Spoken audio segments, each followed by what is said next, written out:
Assalamualaikum warahmatullahi wabarakatuh. Selamat pagi anak-anak. Bertemu kembali dengan Bu Lina di sini dalam pelajaran seni batik kelas 4. Semoga kalian dalam keadaan sehat, tak kurang suatu apapun. Karena kita masih melakukan pembelajaran jarak jauh, jadi kita belajar di sini dulu untuk materi seni batik. Semoga apa yang akan kita pelajari hari ini bermanfaat, menambah pengetahuan bagi kita tentang budaya Indonesia, warisan leluhur, yaitu batik. Nah, kali ini, pada kesempatan hari ini, kita akan belajar tentang motif batik. Nah, apa yang dimaksud dengan motif batik? Bagaimana motif batik itu akan kita pelajari hari ini. Selanjutnya, arti dari motif batik atau ragam hias adalah susunan pola hias yang menggunakan motif hias dengan kaidah-kaidah tertentu pada suatu bidang atau ruang sehingga menghasilkan suatu bentuk yang indah. Itu arti dari motif batik. Nah, ragam-ragam hias, motif-motif batik itu ada bermacam-macam. Tapi secara garis besarnya, kita bisa membaginya dalam 3 bagian. Yang pertama, itu adalah motif geometris. Jadi kalau geometris itu tertata. Yang kedua, motif non-geometris. Jadi motifnya itu tidak begitu rapi, tapi tetap indah. Jadi jarak-jaraknya juga tidak begitu tertata. Yang ketiga adalah motif benda mati. Nah, selanjutnya kita akan lihat contoh dari motif geometris. Ini adalah contoh-contoh motif geometris 1, 2, 3, 4. Nah, motif geometris bisa berupa tumpal, gandhi, mender, swastika, dan kawung. Selanjutnya, kita akan melihat contoh dari motif non-geometris. Nah, karena non-geometris, kalau di geometris tadi tertata rapi, jarak-jaraknya juga rapi. Nah, karena kita non-geometris, biasanya di sini ada berbagai macam motif. Memang tidak ada jarak, terus tidak ada pengulangan-pengulangan pola. Nah, biasanya motif non-geometris itu terinspirasi dari manusia, binatang, dan tumbuhan yang ada di sekitar pembatik. Jadi, mereka punya ide setelah melihat manusia, binatang, dan tumbuhan. Nah, selain itu ada motif yang ketiga, yaitu motif benda mati. Karena ini benda mati bisa berupa awan, air, angin, api, gunung, matahari, dan batu. Pada umumnya batik dari motif benda mati itu yang paling bervariasi, paling terkenal itu adalah motif awan atau megamendung. Di sini cuma Bu Lina sajikan 4, tapi nanti warnanya itu bisa bermacam-macam. Nah, selanjutnya untuk di Pulau Jawa, yang namanya batik itu bisa dibagi menjadi 2 macam motif, yaitu motif batik keraton. Nah, motif batik keraton itu lebih kurang seperti ini. Yang kedua, motif batik pesisir. Kenapa harus ada keraton? Kenapa harus ada pesisir? Ya, mungkin untuk membedakan saja perkembangan dari batik itu. Selanjutnya, apa yang dimaksud dengan motif batik keraton? Apa motif batik pesisir? Kita lihat. Batik keraton adalah batik yang tumbuh dan berkembang di dalam lingkungan masyarakat keraton, khususnya keraton-keraton yang ada di Jawa Tengah. Ragam hias batik keraton dibuat atas dasar filsafat kebudayaan Jawa yang mengacu pada nilai-nilai spiritual dan pemurnian diri. Batik keraton cenderung bernuansa tertib, namun syarat dengan nilai dan makna spiritual serta perlambangan alam semesta. Selanjutnya, kalau batik pesisir adalah kain-kain batik yang berasal dari luar benteng keraton. Batik pesisir berkembang alami menurut kreativitas seniman di suatu daerah. Bentuk gambar lebih bersifat naturalis. Warna-warna yang dipakai adalah biru, merah, kuning, coklat. Batik pesisir yang terkenal adalah batik dari Tuban, Gresik, Madura, Sidoarjo, Lasem, dan Cirebon. Nah, selanjutnya kita akan lihat ragam motif batik. Nih, ragam motif batik. Lebih kurang kita akan belajar beberapa dulu. Ini. Yang pertama adalah batik kawung. Nah, batik kawung itu merupakan batik yang memiliki motif tua. Batik kawung berasal dari tanah Jawa. Motif kawung merupakan gambaran dari sebuah kawung atau buah aren.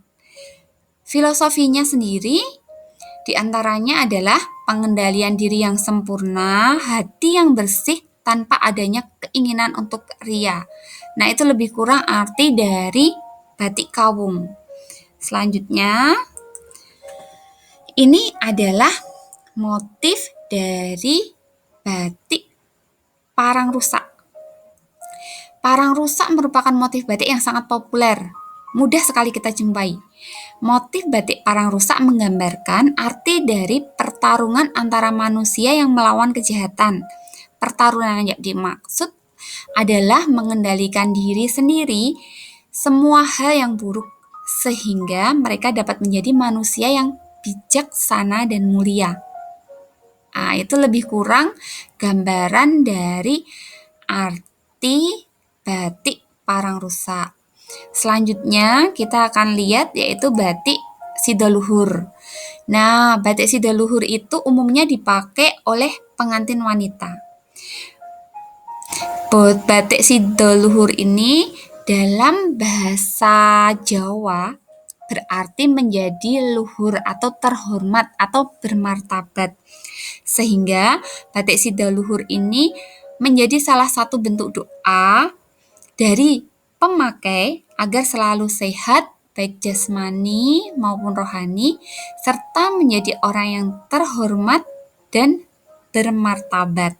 Itu lebih kurang arti dari batik sidaluhur. Selanjutnya, ini adalah motif batik Megamendung. Nah, kalau Megamendung ini juga merupakan batik yang sangat populer di wilayah Cirebon. Motif batik dengan pola-pola awan terdiri dari kata mega yang berarti awan serta mendung yang berarti sifat sabar atau tabah.